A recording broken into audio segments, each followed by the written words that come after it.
Thank you for joining me today. I am Father Vibert Stevens, and I am addressing you from St. Patrick's Cathedral of the Roman Catholic Diocese of Bridgetown in Barbados. I'm continuing my series in addressing you at home during this time of Corona, and I would like to share with the young people in particular today. I want to ask you the question, how are you coping and how has your life changed since Corona? I know that it has changed in many ways for you because this closing down would have been a great surprise to you. And it's a sudden surprise. And obviously, you would not have taken it quite easily because you would have had arrangements, you would have had different things you want to do, and all of a sudden, everything is stopped. You are restricted. And I'm sure many of you didn't take it very seriously at first until you start realizing, well, this thing is for my own good, and therefore I must stay at home. Life has changed, but life has not ended, as we often say. Life is continuing for you, but in a different way. You are accustomed to communicate on social media with your friends, but you make arrangements to meet at particular points, maybe at the beach, maybe at the park, maybe at church, maybe at a dance hall, maybe at a bar, maybe at friends' homes. Now, this has been ceased completely, and therefore it can make life so restricted and restrained on you, and you are being pressured. In fact, it is becoming distress for many of you. I want to say to you today that this is a good thing that you were able to cope so far, that you are able to manage your own life and manage yourself at home in spite of the difficulties, in spite of the limitations that you have right now. What is trending for you is that you find a different way of meeting and socializing.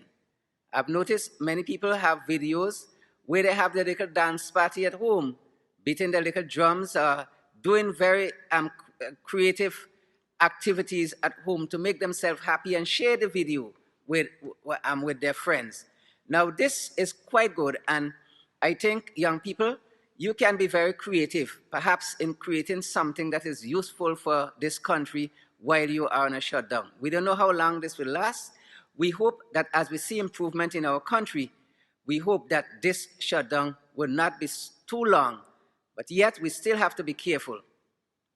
I know that things would have changed for you. Your belief system would have been challenged. You want to know, is God really involved with us? Is God really with us? Why is God allowing suffering like this? And why is God doing this to us and keeping us at home? Why? And we may realize that our way of doing things, we can no longer do it. We don't have the freedom as we once had. And there is a general confusion that we will experience. Argument with parents, disagreement, and so on. We may find ourselves isolating, going to our rooms and staying there, and so on. So we have to deal with all of these. But this is a good thing in a sense that it can allow us not only to be creative, but also to meet others' needs. I want to encourage you to do a few things. I want to ask you to be in touch, especially with the elderly or even the disabled, those who cannot manage themselves. You can give a phone call, find out how they are doing. Call the neighbor, find out how they are doing. If you can help the elderly in any way, maybe to shop for them, maybe to do something for them, do not be afraid to do that. I will like to encourage you to call and say a little prayer, maybe a morning prayer, midday prayer, evening prayer, like we do in the Catholic Church.